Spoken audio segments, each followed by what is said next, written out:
There's one thing every gardener dreams of: rich, dark soil that crawls with worms. Worms are nature's soil engineers. They loosen compacted ground, recycle organic matter into castings richer than any fertilizer, and create the perfect environment for roots to thrive. But here's the problem most gardeners face. Worms don't always show up just because you've built a compost pile or mulched your beds. In fact, in depleted or compacted soils, you can wait for months and still not see them move in. So how do you make worms appear in numbers fast? The answer is an old-world soil method passed down long before store-bought compost bags or synthetic amendments. This trick doesn't just attract worms, it feeds them so well they reproduce and stick around. In 1 week, gardeners have seen beds once barren come alive with worms working every inch of soil, and the method is so simple it almost feels like cheating. Let's dive into how it works, why it's so powerful, and exactly how you can set it up at home with precise ratios and best practices. The first thing to understand is that worms don't eat raw scraps directly. Instead, they consume the microorganisms that colonize those scraps as they break down. That means the fastest way to call worms into your garden is to create conditions where microbial growth explodes, and nothing fuels microbes like moist, soft, nutrient-rich plant material combined with a touch of sugar. You know, old-world gardeners knew this instinctively. They often buried a mash of vegetable trimmings, spoiled fruit, or spent crop residues right where they wanted worms.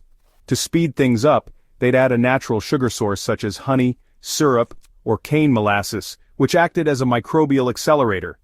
This combination sets off a chain reaction. Microbes multiply, heat rises slightly, and worms arrive to feast. The base of this method starts with leafy greens and soft vegetable scraps. Leafy greens and soft vegetables are the cornerstone of this trick because they break down in days, not weeks. Think spinach stems, lettuce leaves, cabbage trimmings, zucchini ends, or tomato skins. You want the soft, watery material, not tough stalks or woody pieces. Chop these scraps into small chunks, roughly 1 to 2 inches, to speed microbial access. For every 5 pounds of soil you want to enrich, plan to use about 2 pounds of fresh leafy and vegetable scraps. That ratio ensures enough food density to attract worms without overwhelming the soil with too much rotting matter. Always avoid heavily salted or oily kitchen waste as worms shy away from it. Banana peels are, kind of a legendary worm attractant in old-world gardening. They're soft, packed with potassium, and as they decompose, they release ethylene gas, which, signals ripeness and draws all sorts of organisms.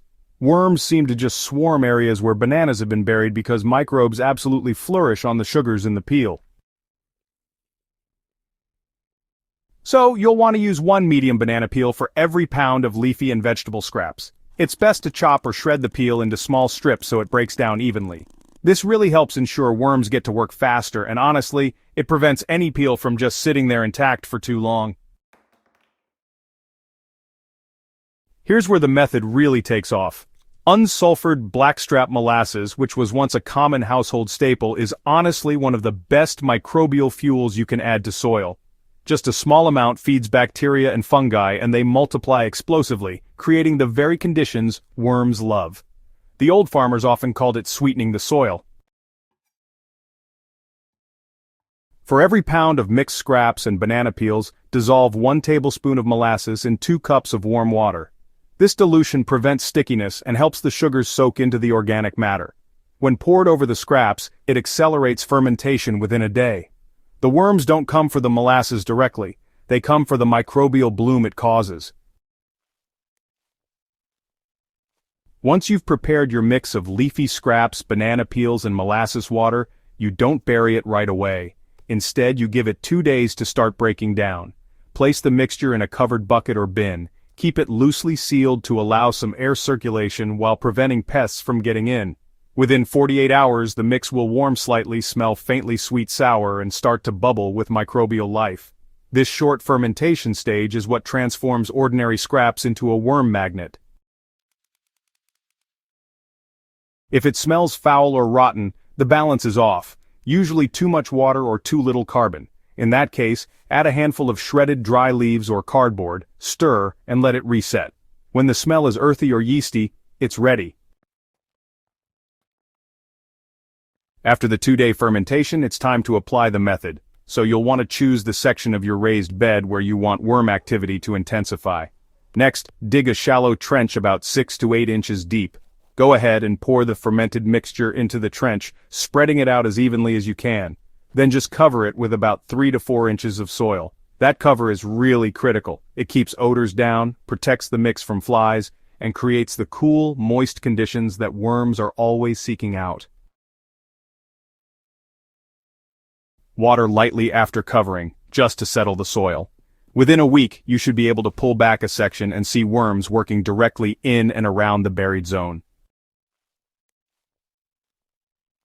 They'll stick around as long as there's food and microbial activity, and their castings will keep enriching the surrounding soil. There are a few key practices to ensure success. First, never overload a small bed with too much fermented material at once. A safe guideline is no more than 4 pounds of mix per square foot of bed space at a time. Second, maintain consistent moisture. Worms will not thrive if the soil dries out. Keep the bed damp but not soggy, mimicking the conditions of a forest floor. Third, repeat the process strategically. Instead of burying the mix in the same spot repeatedly, rotate trenches around your bed every 2 weeks. This way, worms spread through the entire soil profile, and you avoid creating anaerobic patches. Lastly, balance the diet. Too much soft, wet food can overwhelm worms. Occasionally add shredded leaves or straw to ensure there's enough fiber and carbon in the system. Worms are driven by biology and survival. They follow moisture, temperature, and food signals. By pre-fermenting scraps with molasses, you essentially send a beacon underground that conditions are perfect. Microbes explode in numbers, heat and gases signal food is available, and worms move in quickly. In just 1 week, their numbers visibly increase because the food supply supports rapid reproduction. This isn't just an attractant, it's a builder of worm populations.